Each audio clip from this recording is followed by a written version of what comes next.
I found out our savings were gone on a Tuesday morning. Not a small amount, not a mistake, everything.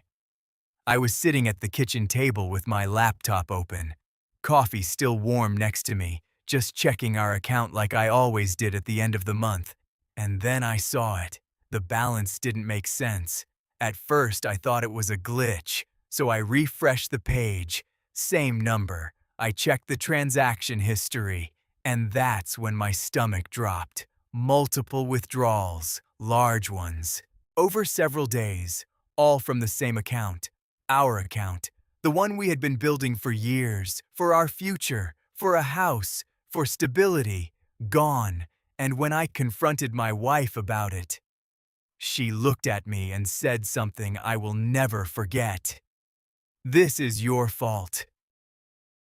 My name is Daniel Brooks. I'm 34 years old now, but this story started about 3 years ago. Back then, my life looked exactly how I had planned it. I had a stable job in project management, nothing flashy, but consistent, predictable. The kind of job that lets you build a future step by step. My wife, Rachel Brooks, was different from me.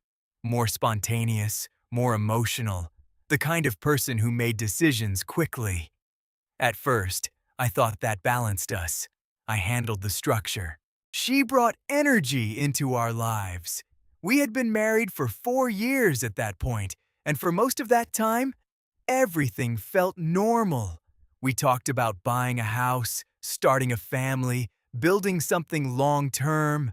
So we started saving money, slowly, month after month. We cut unnecessary expenses, avoided big purchases, stayed disciplined, because we both agreed on one thing. That money wasn't just savings, it was our future, at least. That's what I believed. Looking back now, I can see the signs I ignored. Small changes in her behavior, new habits, unexplained expenses, times when she avoided talking about money. At the time, I told myself it was nothing. Everyone goes through phases, everyone has stress.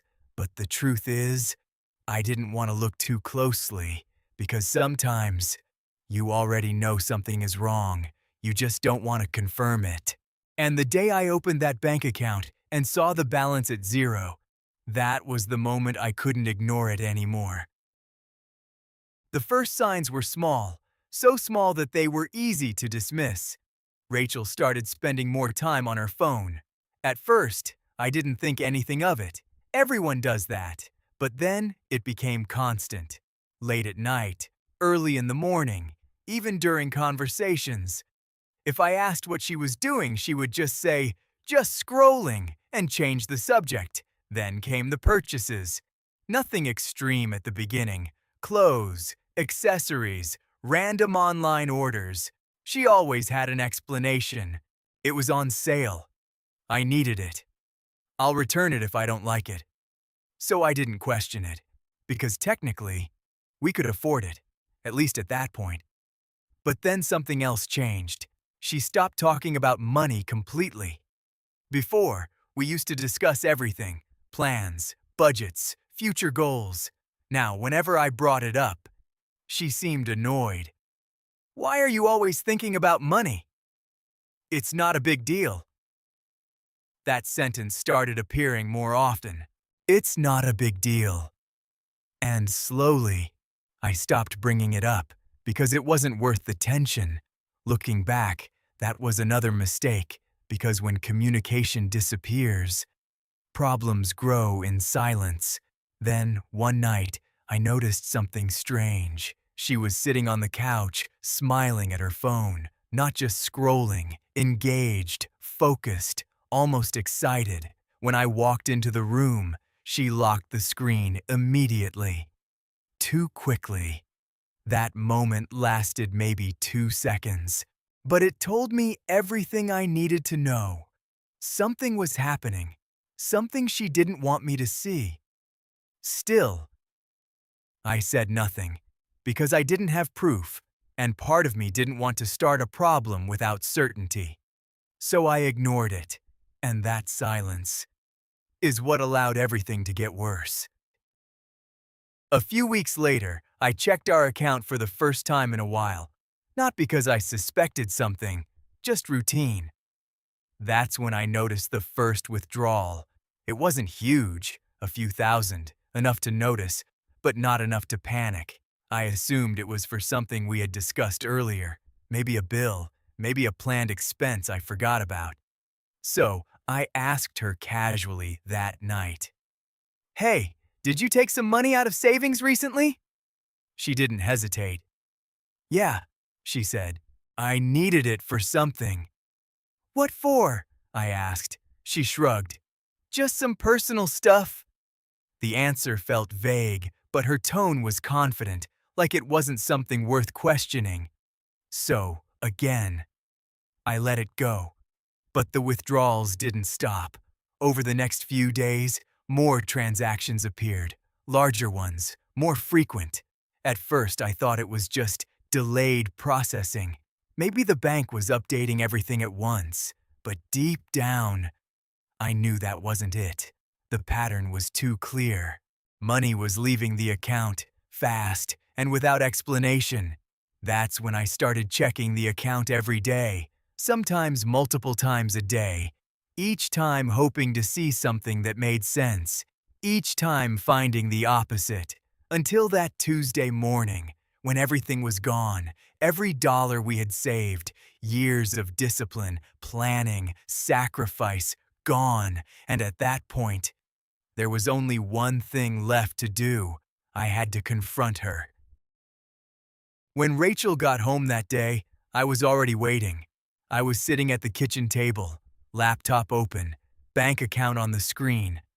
I didn't say anything at first. I just watched her walk in. She put her bag down, took off her shoes, acted like it was a normal day, like nothing had happened. "Hey," she said casually. I turned the laptop toward her. "What is this?" I asked. She looked at the screen, then back at me. No panic, no surprise, just a calm expression. "I used the money," she said. That was it. No explanation, no hesitation, just a statement. For a second, I didn't even know how to respond. "You used it?" I repeated. "All of it?" She sighed, like the conversation was already exhausting for her. "Yes." "For what?" I asked. This time she hesitated, just for a moment, but it was enough. "Investments," she said. The word didn't sit right. "What kind of investments?" She crossed her arms. "Opportunities," she replied. "Online stuff." Now I knew something was wrong. "What does that mean?" I asked. She looked away. "Crypto, trading, things like that." I stared at her. "Rachel, we never talked about this." "You don't understand these things," she said quickly. That sentence hit harder than I expected. "Then explain it to me," I said. But instead of explaining, she got defensive. "I was trying to grow our money," she said. "I was doing something for us." "For us?" I repeated. "You spent everything without telling me." Her expression changed slightly. Not guilt, frustration, like I was the problem. "You're always so cautious," she said. "You never take risks." That's when the conversation shifted. It stopped being about what she did and became about what I supposedly lacked. "You would have never agreed," she continued. "That's why I didn't tell you." I couldn't believe what I was hearing. "You're right," I said. "I wouldn't have agreed." "Because it was irresponsible." She shook her head. "No," she said, "because you're scared." That word stayed in the air. Scared. Years of discipline, planning, sacrificing short-term comfort for long-term stability, and now it was being reduced to fear. "You took everything we built," I said, without even talking to me. "I was trying to make more," she snapped. "And it didn't work," I replied. That's when she said it. The sentence that made everything clear. This is your fault. I stared at her, not angry, not yelling, just trying to understand how she got there. How is this my fault? I asked. Because if you weren't so limited, she said, I wouldn't have to do things like this. That was the moment everything clicked. This wasn't about money anymore. This wasn't about a mistake. This was about how she saw me. The same pattern, the same tone, the same kind of criticism, just in a different form. You're too cautious. You don't think big enough. You're the problem. Different words, same message, and suddenly, the missing money wasn't the biggest issue anymore. It was the realization that I had been building a future with someone who didn't respect it, or me. That night, after the argument, I couldn't sleep, not because of the money, but because something didn't add up. Her explanation felt incomplete, vague, defensive, like she was hiding part of the story. So the next morning, I did something I should have done earlier. I went through every transaction carefully, not just the amounts, the details, names, destinations, patterns, and that's when I saw it. Several of the transfers didn't go to trading platforms. They went to individual accounts. Different names, repeated transfers, consistent amounts. That wasn't investing. That was something else, something much worse. I felt that same drop in my stomach again, the kind that tells you, you're about to find something you don't want to see. When Rachel left the apartment later that day, I opened her laptop. I didn't hesitate this time, because at that point, trust was already broken.